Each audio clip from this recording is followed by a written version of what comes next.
Free will. It's one of the bedrock claims of Christianity, among other religions. It's the assumption that we have the ability to fully and freely make decisions for ourselves. After all, according to most Christians, salvation is dependent on freely choosing to believe in, follow, love, and worship God and Jesus Christ. If free will doesn't exist, then that would mean our salvation isn't up to us, wouldn't it? Instead, it would be up to the one who created us, God, and we would be powerless to change our fates. That would be a problem, because if the vast majority of humanity is going to hell, as certainly most conservative Christians believe, then that would mean God creates most people with the specific intent of sending them to hell to be tortured for all eternity. Not only would that be cruel and unjust, but it would also mean that God is responsible for all evil caused by humanity. It would make him a monster. Fortunately, we have free will, right? I mean, we can will our fingers to wiggle, we can decide to take the salad over the donut, and we can choose to believe in God, right? Not so fast. What may seem intuitively obvious often has nothing to do with reality. Just like it is intuitively obvious that the sun circles the earth, even though science has proven that false. An appeal to intuition is a fallacy, not evidence. Furthermore, there are some significant philosophical, theological, and scientific arguments that contradict the notion of free will.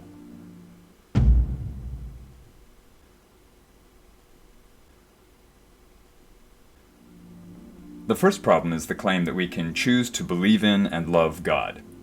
As I've argued in a previous video, belief is not a choice.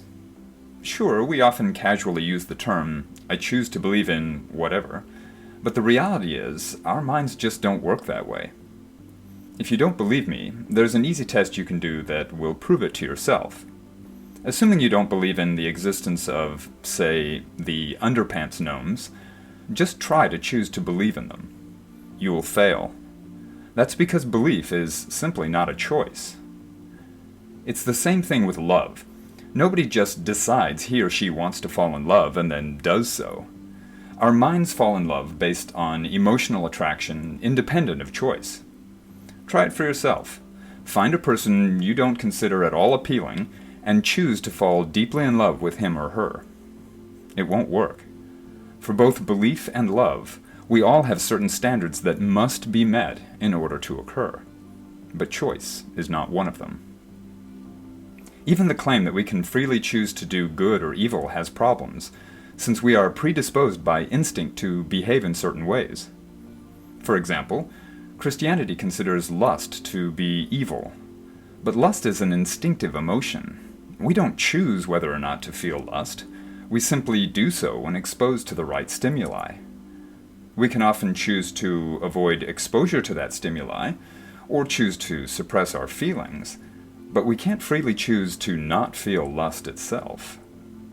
Yet according to Christianity, we can be punished for what we believe, for whom we love, and for what we feel, all thoughts over which we have no control.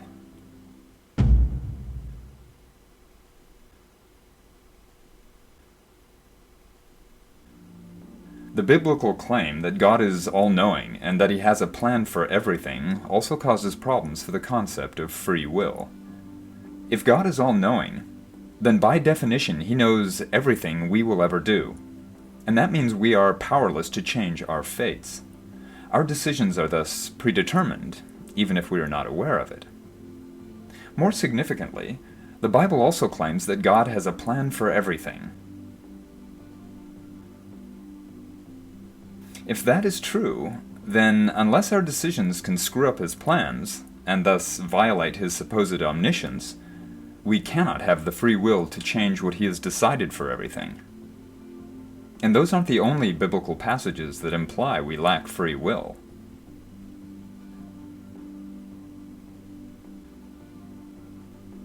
More interesting, if God is all-knowing, then by definition he has to know everything he himself will do, which means he is powerless to do anything different from what he already knows.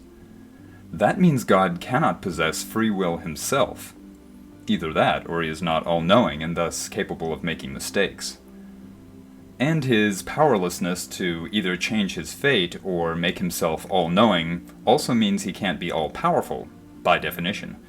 But that's a different topic. So if God lacks free will, would he give us free will? The Bible suggests that he would not give us any ability he himself does not possess.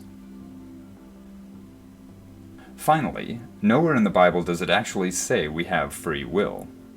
Some Christians will point to certain passages that indicate choice,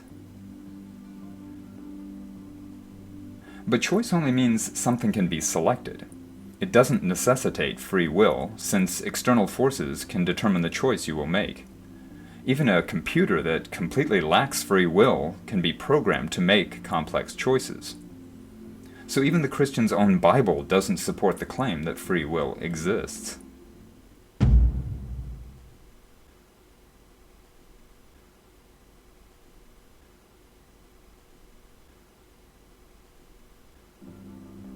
And things only get worse from a scientific perspective.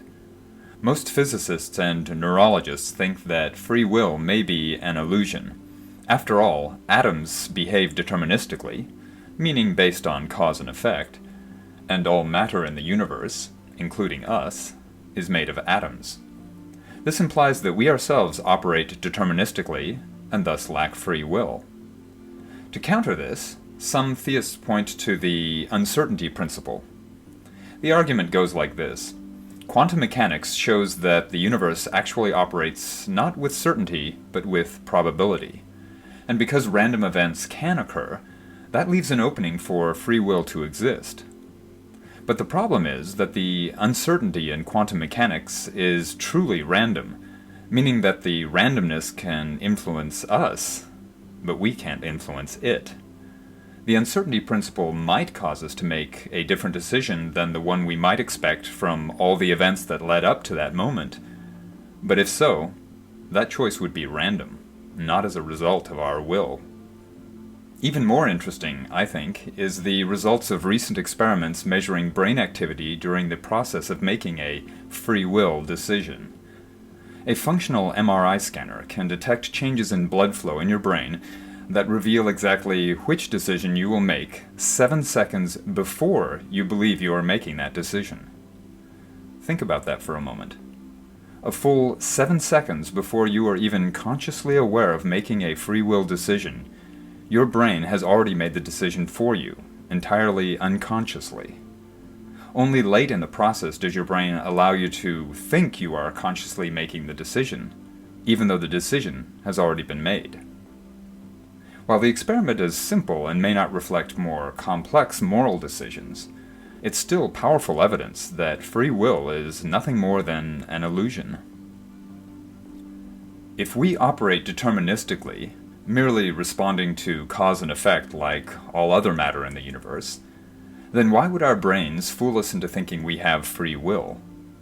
There actually is a sociobiological explanation for why we may have evolved such a perception. People who read information challenging the existence of free will prior to taking a test are more likely to cheat on that test.